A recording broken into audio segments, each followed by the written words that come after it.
मेरा नाम है प्रशांत और मैं पेशे से एक फ़ोटोग्राफ़र हूँ और साथ ही साथ मास कम्युनिकेशन के स्टूडेंट्स को पढ़ाता भी। जब हम स्टूडेंट्स की बात करते हैं तो एक साधारण सी बात हर किसी के मुंह पर आती है कि आजकल के स्टूडेंट्स सोशल मीडिया और स्मार्टफोन से एडिक्टेड हैं, उन्हें लत लग गई है। और देखा जाए तो ये एडिक्शन सिर्फ स्टूडेंट्स तक सीमित है, ऐसा नहीं है। आमतौर पर हर इंसान इस एडिक्शन से गुजर रहा है। ठीक है, इसे एडिक्शन कहा जा सकता है, हालांकि ये एडिक्शन नहीं है। एडिक्शन इसके पीछे की टेंडेंसी पैदा कर रही है।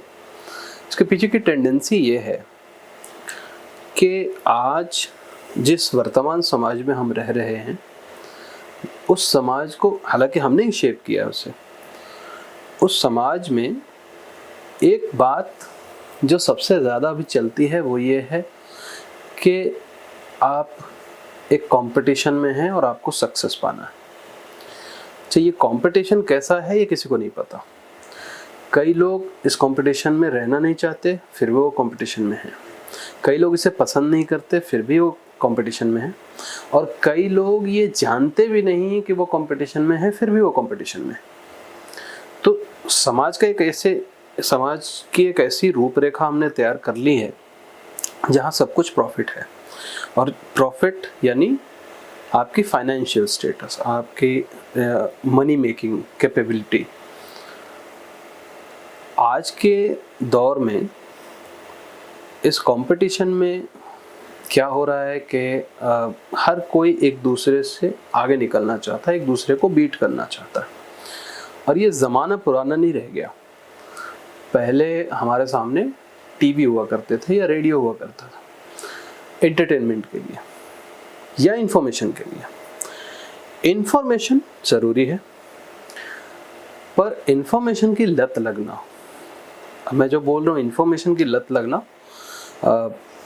ऑब्वियस आपको ऐसा लगेगा कि इंफॉर्मेशन की लत नहीं होती या नहीं होगी, पर उसके पीछे वही टेंडेंसी है कि हर किसी को इन्फॉर्मेशन चाहिए। हर कोई ज़्यादा से ज़्यादा इन्फॉर्म्ड होना चाह रहा है, क्योंकि उसे ये पता है कि अगर मेरे पास ज़्यादा इन्फॉर्मेशन होगी दूसरों से जिनके साथ में कंपटीशन में, और वो कंपटीशन में किसके साथ है, जिनको वो जानता है, जैसे कि उनके घर परिवार रिश्तेदार के लोग, उसके ऑफिस के लोग, उसके दोस्त या वो लोग जिनसे उसका मिलना जुलना होता है, चाहे वो प्रोफेशनल दुनिया के हों या पर्सनल दुनिया के हों। इन सब के बीच में एक माहौल जो उनके सामने बनता है वो ये है कि भाई हमें इन्फॉर्मेशन चाहिए। क्यों चाहिए? ये इन्फॉर्मेशन सीख करने की जो टेंडेंसी है कि इन्फॉर्मेशन ज़्यादा से ज़्यादा कंज्यूम करने की जो टेंडेंसी है वो टेंडेंसी इसलिए है क्योंकि हमें किसी न किसी से आगे निकलना है या हमें बाकी सबसे आगे निकलना है। और इन्फॉर्मेशन हमें इसलिए चाहिए ताकि हमें कोई ऐसी जानकारी मिल जाए, ऐसे टिप्स मिल जाए, ऐसे हैक्स मिल जाएं जिससे हम जल्दी सक्सेसफुल हो जाएं, ज़्यादा पैसे कमा लें, ज़्यादा प्रॉफिट बना लें किसी भी चीज़ में। और ये हमको लोग फीड कर रहे हैं, मतलब हर कोई फीड कर रहा है। हमारी सोसाइटी में जो लोग बैठे हैं, हमारे ऊपर जो हमारे घर परिवार रिश्तेदारी में बैठे हैं, जो हमारे प्रोफेशनल या हमारे एजुकेशनल वर्ल्ड में जो लोग हमारे ऊपर बैठे हैं, ये सब हमको यही सिखा रहे हैं कि कंपटीशन है। हम भी जब कभी किसी से कुछ कहते हैं, एक टीचर की हैसियत से अगर हम किसी बच्चे से कुछ कहते हैं, तो हम भी फोकस इसी बात पर करते हैं कि भाई तुम्हें आगे निकलना है या तुम्हें ज़्यादा से ज़्यादा यूटिलाइज़ करना है समय को, बेकार में समय ना बर्बाद करो, कुछ पॉजिटिव करो, तुम ये कर सकते हो, तुम्हारी कैपेबिलिटी यहाँ तक जाती है, तुम इतना करना चाहिए।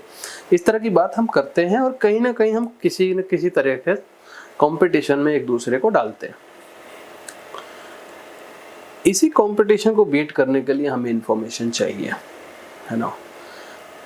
इसीलिए चूंकि एक ऐसा दौर है जब सोशल मीडिया सोता नहीं, दिन भर सोशल मीडिया पर सारी चीज़ें हैं, जानकारी है, न्यूज़ है, सब कुछ है। टीवी न्यूज़ होता नहीं, वो 24 घंटे सातों दिन 24/7 चल रहा है, वो नहीं रुकता।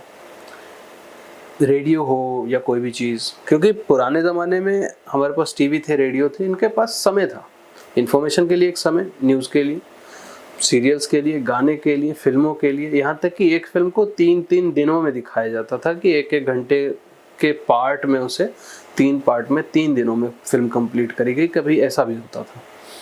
गाने के लिए लोग वेट करते थे कि टीवी पर गाना देखना है तो हफ्ते में 2 बार आएगा या 4 बार आएगा, ऐसे ही।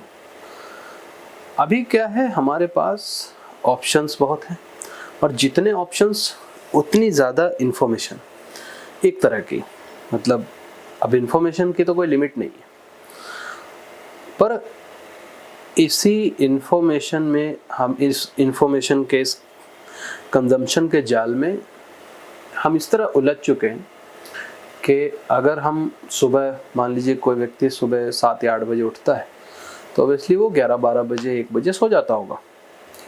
जब वो सोता है और तब से लेकर जागने तक, अब उसके दिमाग में ये है कि मुझे ये समय नहीं मिला कुछ कंज्यूम करने का। हो सकता है उस वक्त कोई इन्फॉर्मेशन ऐसी रही होगी जो दूसरों ने कंज्यूम की होगी, उनको मुझसे ज़्यादा पता होगा, तो वो प्रॉफिट वो बना लेंगे, मैं नहीं बना पाऊंगा। इस तरह की टेंडेंसी हर किसी के दिमाग में चलती है, क्योंकि आज एक स्क्रॉल करते ही न्यूज़ या रील या इन्फॉर्मेशन बदलती है। अगर सामने की इन्फॉर्मेशन ठीक नहीं भी है, 2, 3, 4 इन्फॉर्मेशन भी ठीक नहीं आई, तो भी आपके अंदर एक जिज्ञासा है कि शायद इसके बाद जो आ रही है रील, शायद वो मेरे काम की होगी, शायद वो मुझे कुछ ऐसे टिप्स दे देगी जिससे मेरा कुछ भला हो जाएगा। ये हमारी टेंडेंसी बनी हुई है, हम इसी के लिए इन्फॉर्मेशन के पीछे जा रहे हैं। अब सवाल आता है कि इसको सुधारें कैसे। बहुत ज़्यादा इन्फॉर्मेशन हमारे दिमाग में बहुत सारी उलझनें क्रिएट करता है। आज इसीलिए हम एंग्जाइटी के दौर में हैं, डिप्रेशन के दौर में हैं, और ये सिर्फ कहने की बातें नहीं, ये हर किसी को हो रहा है। उसका कारण बहुत मुख्य रूप से ये है कि हमारे फिजिकल एक्टिविटीज़ कम हो गए और सिर्फ मेंटल एक्टिविटीज़ चल रहे हैं। फिजिकल और मेंटल के बीच एक बैलेंस बना होना चाहिए हमेशा। ये बैलेंस हमने तोड़ दिया। अब जब हम ये बैलेंस तोड़ चुके हैं तो ऑलरेडी हमारा दिमाग ज़्यादा काम कर रहा है, और ज़्यादा काम कर रहा है मेंटली, सोचने में, पर फिजिकली उतनी चीज़ों को अचीव कर नहीं पा रहा। तो उसके अंदर ऑलरेडी एक सेंस है कि मैं अपने गोल से पीछे चल रहा हूँ। तो वो बहुत कुछ करना चाहता है। उस बीच दुनिया, समाज, परिवार, डे टू डे लाइफ, इनसे बहुत सारी चीज़ें हमारे सामने आती रहती हैं चैलेंजेस बनकर, और उनको भी टैकल करना होता है सेम टाइम पर। और कुछ चीज़ें जो हमारे बैक ऑफ द माइंड चल रही हैं कि यहाँ मैं फेल हुआ, ये छूट गया। इस तरह की जो हालत है मनोवैज्ञानिक स्तर पर, ये हमें एंग्जाइटी में डालती है, ये हमें डिप्रेशन में ले जाती है। पर पहले हम स्ट्रेस्ड होते हैं और एंग्शियस होते हैं। तो एंग्जाइटी और स्ट्रेस हमारे डे टू डे लाइफ में ये लेकर आ रहा है, क्योंकि हम बेमतलब के कंपटीशन में हैं। अब सवाल है कि इतना कुछ चाहिए भी या नहीं चाहिए, ये हमें नहीं पता, और कोई हमें बता नहीं रहा। हमने सोसाइटी को एक ऐसा रूप दे दिया है जहां हमने ये तय कर लिया कि भाई पैसा बनाना, वो आपके नंबर्स कितने बड़े हैं वो मैटर करता है, वो लाख में है, हज़ार में है, करोड़ में है, वो मैटर करता है, वही सक्सेस दिखाता है। आज के दौर में यही सक्सेस है।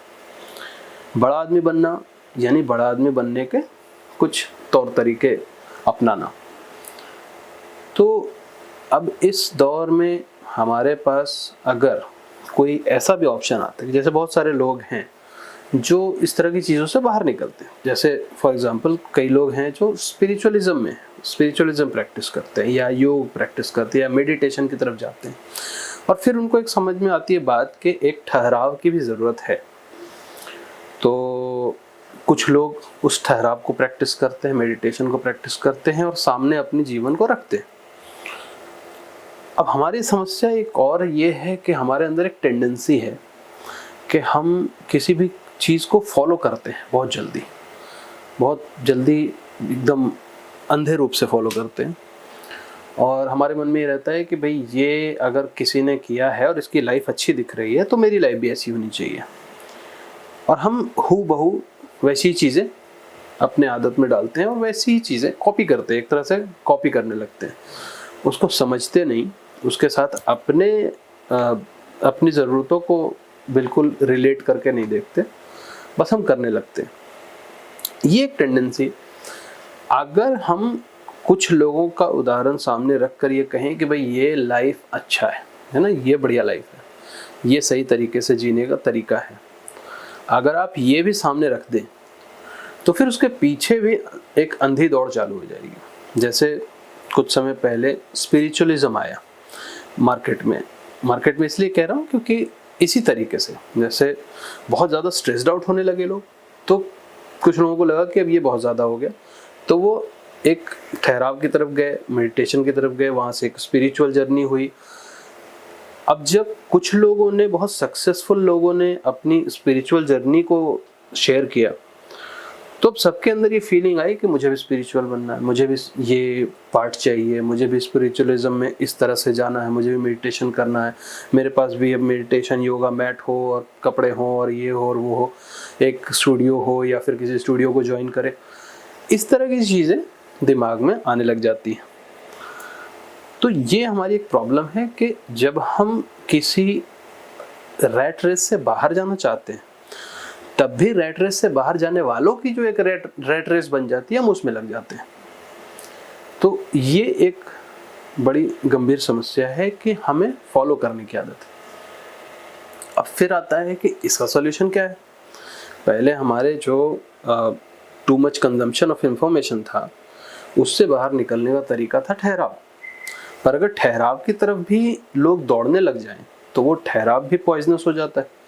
फिर वो मतलब हर किसी के लय को ठहराव है नहीं, वो हर किसी को ठहराव नहीं मिल रहा, हर कोई उस तौर तरीके का पीछा कर रहा है पर ठहराव नहीं पा रहा। अब ठहराव लाने के लिए फिर क्या करें, या फिर उस रैट रेस को तोड़ने के लिए क्या करें? तब हमारे पास एक चीज़ की बड़ी ज़रूरत होती है कि जिसके लिए फिलॉसफी जाना जाता है और जिसके लिए अध्यात्म जाना जाता है, यानी कि रियल सेंस में स्पिरिचुअलिज्म, अध्यात्म। जैसे भारत में आध्यात्मिक होने के दो अलग अलग पद्धतियां रही हैं। एक तो जो पूजा वगैरह की पद्धति है, और एक है मतलब ये कर्म कांड वाली पद्धति है, और एक है ज्ञान की पद्धति कि उसको जानना। एक तो है कि सब कुछ को एक बताए हुए तौर तरीके से उस पर फोकस करके काम करना, और श्रद्धा भक्ति और सारी चीज़ों के साथ कुछ रिचुअल्स को, कस्टम्स को फॉलो करना कंटिन्यूस, जिससे कि हमारे अंदर बदलाव आता है और हमें शांति मिलती है। पर दूसरी चीज़ है कि ज्ञान के माध्यम से अध्यात्म को समझना, और ये हमसे बहुत लंबे समय से छीन लिया गया। जहाँ दुनिया भर के बाहरी इन्वेजन्स हुए, उस समय हमारी ये ज्ञान की पद्धति चली गई, और फिर जब अंग्रेज़ों का दौर आया और अंग्रेज़ों ने अपना स्कूलिंग सिस्टम चालू किया, तब से लेकर उसके ऊपर जो हमारी डिपेंडेंसी बनी वो आज भी बरकरार है, क्योंकि अंग्रेज़ों के जाने के बाद भी हम अंग्रेज़ बने रहना चाहते थे, या आज भी देखा जाए तो हम अंग्रेज़ बने रहना चाहते हैं। एक तो हम अंग्रेज़ बनने के चक्कर में जो हमने ये एजुकेशन सिस्टम को कंटिन्यू किया, इसकी एक प्रॉब्लम ये है कि जब अंग्रेज़ आए तो उन्होंने एजुकेशन में से वैल्यूज़ निकाल दिए, क्योंकि पहले वैल्यू एजुकेशन का एक इम्पॉर्टेंट पार्ट हुआ करता था, पर अब एजुकेशन में कोई वैल्यू नहीं है।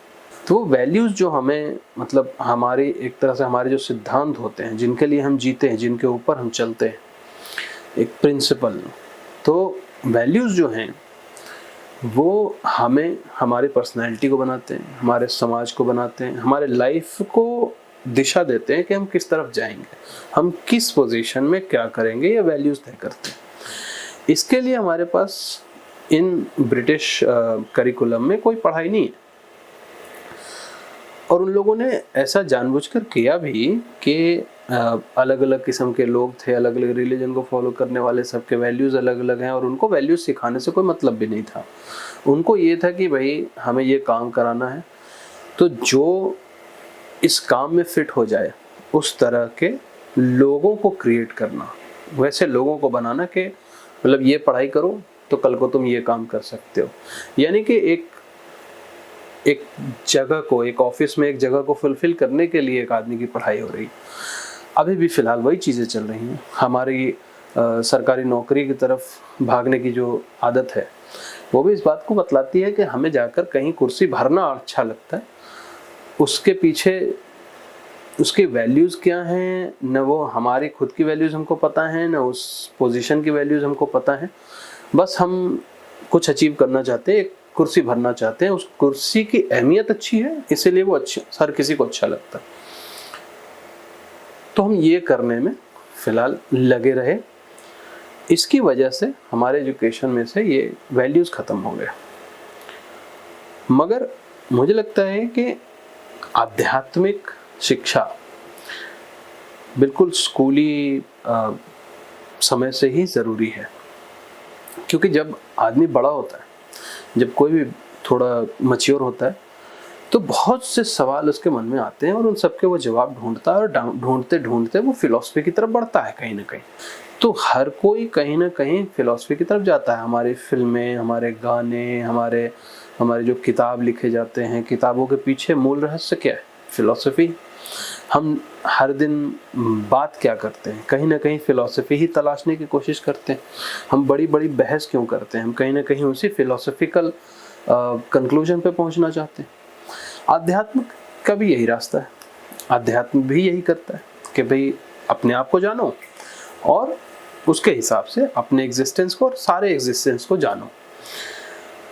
ये चीज़ इतनी ज़रूरी है हर किसी के लिए, मगर इसको हमने एजुकेशन सिस्टम में या डे टू डे डिस्कशन में कहीं नहीं रखा, इसको कहीं अहमियत नहीं दिया, ये बाहर हो गया। और आज भी नहीं है। आज भी आप कहीं बैठ के अध्यात्म पे चर्चा करने लगे तो शायद आपको लोग रूढ़िवादी समझ लें। हालांकि रूढ़िवादी हैं या बहुत फॉरवर्ड हो जाते हैं, इससे बहुत फ़र्क भी नहीं पड़ता, क्योंकि यहाँ जो मकसद है, मेरे भी कहने का जो मकसद है और अध्यात्म का जो मकसद, उस पे आते हैं अगर, तो वो पर्पस ये है कि जब आप इन चीज़ों को सीख जाते हैं, समझ जाते हैं, तो आपके सामने हर एक चीज़ की परतें खुलकर साफ हो जाती हैं, सब कुछ साफ दिखाई देता है। आपको पता लग जाता है कि आपको कितना चाहिए, कितने की आपको आवश्यकता है, और किसकी आवश्यकता हो सकता है कि हमें लगे कि है पर वो ना हो। यानी कि उसको नापना और तोलना, उसको एनालाइज करना कि क्या इस चीज़ की ज़रूरत मुझे है भी या नहीं। हर कोई स्टीव जॉब्स नहीं बन सकता, हर कोई एलोन मस्क नहीं बन सकता, या कोई भी दूसरा व्यक्ति स्टीव जॉब्स नहीं बन सकता, क्योंकि स्टीव जॉब्स ही स्टीव जॉब्स था। कोई दूसरा उसकी तरह नहीं बन सकता, कोई दूसरा महात्मा गांधी नहीं बन सकता, कोई दूसरा चंद्रशेखर आज़ाद नहीं बन सकता, है ना। हर किसी की अपनी स्टोरी है, हर किसी के अपने सिचुएशंस हैं, उनके अपने प्रिंसिपल्स हैं, वैल्यूज़ हैं, नीड्स हैं, डिज़ायर्स हैं। डिज़ायर कभी फुलफिल नहीं होते, बट नीड्स फुलफिल करना हर किसी के लिए ज़रूरी है। शायद इसीलिए हर व्यक्ति काम करना चाहता है और काम करना भी पड़ता है। तो ये जो हमारी फ़िलहाल प्रॉब्लम है सोसाइटी में, वो ये है कि हम कुछ ऐसा फुलफिल करना चाहते हैं या कुछ इस तरीके से फुलफिल करना चाहते हैं जो हमें उसका सही रास्ता भी नहीं पता, और हमें ये भी नहीं पता कि वो हमारे लिए सही है या नहीं। जैसे कि एक बात आती है उपनिषदों से निकलकर कि साधन और साध्य दो अलग बातें हैं, और इन दोनों पर विमर्श करके ही व्यक्ति को किसी बात का फैसला करना चाहिए। साधन यानी मीडियम, जिस साधन से हमें कोई चीज़ प्राप्त हो रहा है, और एक है साध्य यानी वो एम, वो गोल, वो लक्ष्य जो आपको चाहिए। हम कई बार मीडियम और गोल जो है हमारा, उसमें कंफ्यूज हो जाते हैं। जो हमारा साधन और साध्य है उसमें कंफ्यूज हो जाते हैं। जैसे हमें, अगर किसी को हमने देखा कि ये बड़ा आदमी है और हमने ये सोचा कि हमें बड़ा आदमी बनना है, तो बड़ा आदमी बनना यानी वो बड़ा आदमी बनना हमारा साध्य होना चाहिए, वो लक्ष्य होना चाहिए कि हमें बड़ा आदमी बनना है। अगर हमने ये देखा कि वो बड़ा आदमी बड़ी गाड़ी पर घूमता है और हमने बड़ी गाड़ी को कनेक्ट कर लिया बड़े आदमी से, बड़े आदमी होने से, कि अगर मेरे पास बड़ी गाड़ी होगी तो मैं बड़ा आदमी हो जाऊंगा क्योंकि वो बड़ा आदमी बड़ी गाड़ी लेके चलता है। यहाँ हमने साधन और साध्य को कंफ्यूज कर दिया। जो हमारा गोल होना चाहिए था उस गोल से हम भटक गए, जो मीडियम था उसको हमने गोल बना दिया, है ना। तो ये चीज़ हमारे लाइफ में हम कई बार करते हैं, ऑलमोस्ट हर बार करते हैं। इससे हमें बचना चाहिए और इस तरह के ज्ञान के लिए ही आध्यात्म की ज़रूरत है।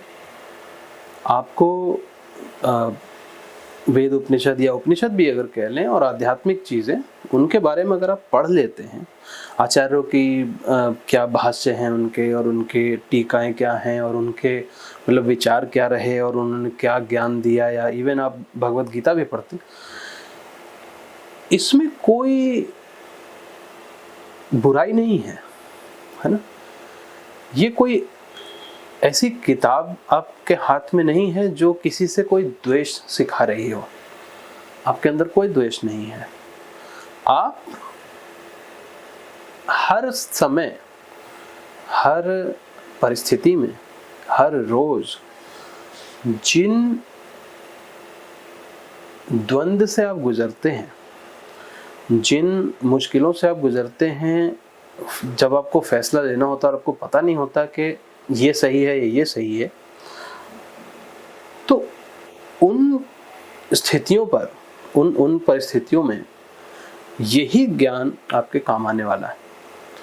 आप उस बात का ज्ञान ले रहे हैं कि मैं कल को द्वंद में न फंसूं, मैं कल को उलझन में न फंसूं, मैं उस उलझन से कैसे बाहर निकलूं, इसका रास्ता मुझे चाहिए। आप इसलिए पढ़ रहे हैं, आप इसलिए उपनिषदों का ज्ञान लेना चाहते हैं। जैसे मैंने आपसे अभी कहा कि साधन और साध्य अलग है, इनको कंफ्यूज नहीं करना। ये हमारे ही लिए फायदेमंद है, हमारे समाज के लिए फायदेमंद है। हो सकता है मैं साधन को साध्य बनाकर चला जाऊं और 10 गलतियां करता जाऊं और अपनी भी लाइफ खराब करूं और अपनी सोसाइटी की भी बर्बादी करूं, तो इससे कोई फायदा नहीं है। तो इसलिए साधन, साध्य या इस तरह के जो भी द्वंद्व हमारे सामने पैदा होते हैं, जहां हमारे पास दो रास्ते हो जाते हैं कि यार इस पे जाना चाहिए, वो उस पे जाना चाहिए, है ना। तो ये समझना बहुत ज़रूरी है। इसके लिए ही हमें आध्यात्मिक शिक्षा चाहिए, ताकि हम वो न ढूंढने जाएं जो बाकियों ने ढूंढा या बाकियों को उनकी ज़रूरत थी, हम उसे ढूंढें जिसकी ज़रूरत हमें है ना। तो ये मेरी अपनी राय है। आपको इस पर क्या कहना है आप कह सकते हैं।